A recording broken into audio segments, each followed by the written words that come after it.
Selamat sore semuanya. Sore.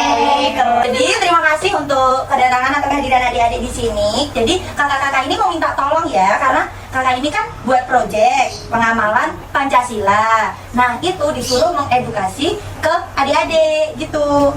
Ya. Yang pertama ini ada pertanyaan paling mendasar. Nanti siapa yang cepat jawab dan benar nanti dikasih hadiah. Apa itu Pancasila? Pancasila itu ada berapa sih? 5. Nah, terus siapa yang berani nyebutin isi Pancasila dan lambangnya? 1. Ketuhanan yang Tuhan Indonesia, lambangnya pohon beringin. 4. Kerakyatan yang dipimpin oleh hikmah kebijaksanaan dalam musyawaratan perwakilan, lambangnya kepala banteng. 5. Keadilan sosial bagi seluruh rakyat Indonesia, Lambangnya tadi ya benar. Buat adik, oke. Nah benar banget tadi yang dikatakan di siapa? Dila. Jadi Pancasila itu isinya 5, ya kan? Pancasila itu digunakan sebagai ideologi dan dasar negara. Jadi kalau adik-adik berbuat, bertindak, itu harus sesuai Pancasila. Kalau enggak, berarti adik-adik udah melanggar dari kelima sila itu. Dan isi dari Pancasila tadi kan ada 5. Sekarang lambangnya. Sila pertama, bintang. Kedua, ketiga, pohon beringin. keempat, Kepala banteng. kelima, Kandidat kapas. Ingat semua ya. Kalau tiba-tiba aku tunjuk, ingat gak? Ada yang pakai jilbab merah ya. Lambang sila ketiga apa? Pohon beringin, oke? Lambang sila kedua ada jilbab coklat. Kedua. Iya, benar. Lambang sila keempat adik. Kepala banteng. Oke, sekarang ada kuis nomor 2. Pertanyaannya, kapan sih diperingati hari lahirnya Pancasila dan hari kesaktian Pancasila? Hari lahirnya Pancasila dulu, biasa di sekolah tahu nggak? Tanggal Juni. Bulan Juni Juni sampai 11. Iya. Oke, buat kamu ya. Lagi hari kesaktian Pancasila. 1. Kamu satu lagi. Yang mana tadi jawab? Iya, yang ini kan? Ini kamu. Oke, Sekarang aku tuh mau jelasin kenapa sih tanggal 1 Juni itu diperingati sebagai hari lahirnya Pancasila. Latar sejarah kelahiran Pancasila ini dimulai ketika Jepang terdesak oleh pasukan sekutu akibat serentak kekalahan di Perang Asia Raya.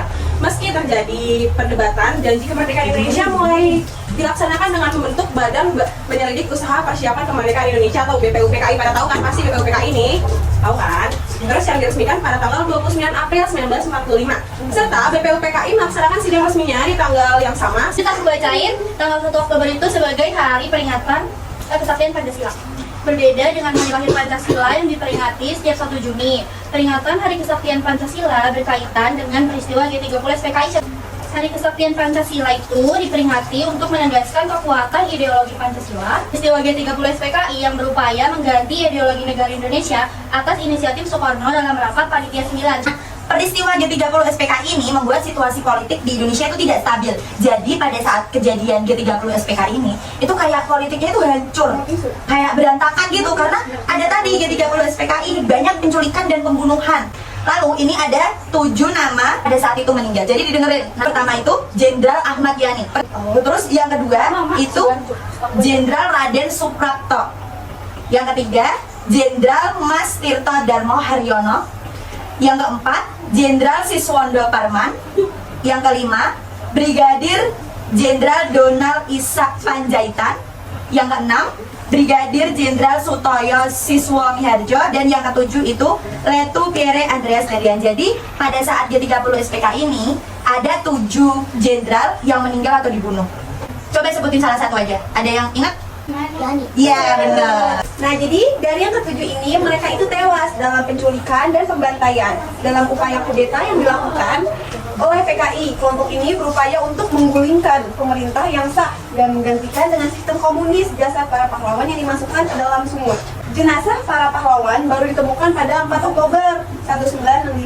Setelah itu jenazahnya diangkat dan Presiden Soekarno memimpin upacara pemakaman di Taman Makam Pahlawan Kalibata, Jakarta Selatan. Presiden Soekarno juga menganugerahkan gelar pahlawan revolusi kepada para korban G30 SPKI di masa Orde Baru. Pada 30 September bendera dikibarkan setengah tiang dan pada 1 Oktober bendera dikibarkan sepenuhnya.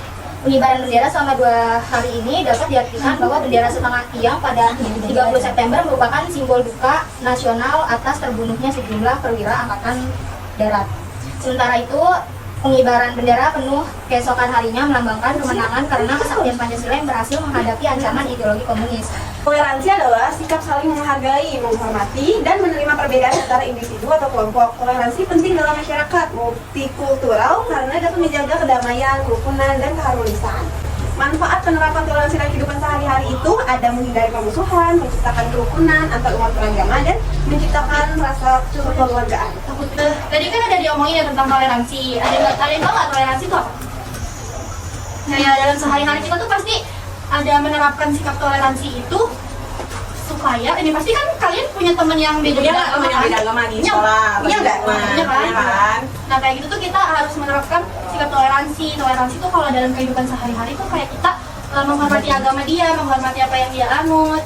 Karena yang kita tahu kan tadi agama juga ada banyak kan di Indonesia gitu. Kalau kalian punya teman yang berbeda agama, kalian itu jangan beda-bedain terus, ih kamu Buddha, ih kamu Kristen, aku nggak mau temenan sama kamu, jangan gitu ya.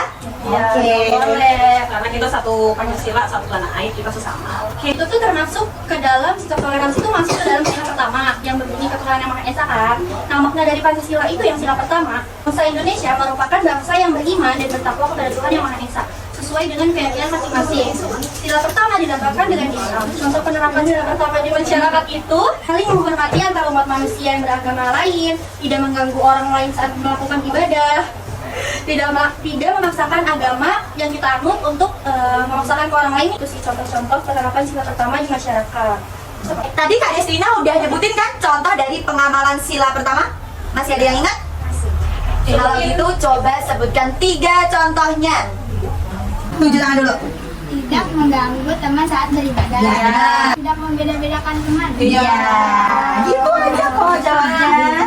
Oke, terima kasih sudah menjawab. Adik-adik udah nerapin sila pertama sama sila ketiga belum di kehidupan adik-adik? Contohnya di sekolah, di lingkungan masyarakat, atau di tempat ngaji, udah belum? Kalau sudah, contohnya adik-adik ngapain? Salah satu aja yang jawab. Bedakan teman. Udah dilakuin belum? Tidak membeda-bedakan teman? Iya. Iya. Udah. Mengganggu teman saat beribadah. Iya.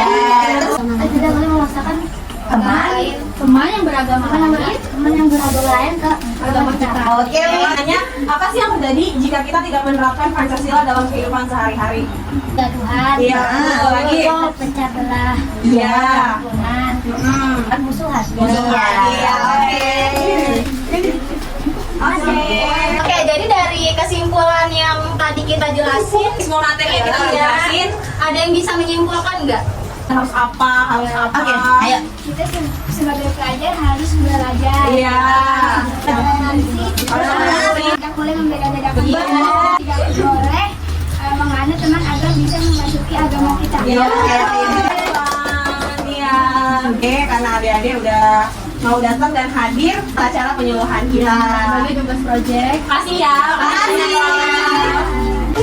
Sekian penyuluhan, mungkin bisa dibilang penyuluhan atau kita berbagi materi ya, proyek pengamalan Pancasila. Terima kasih untuk adik-adik dan akhir kata dari kami.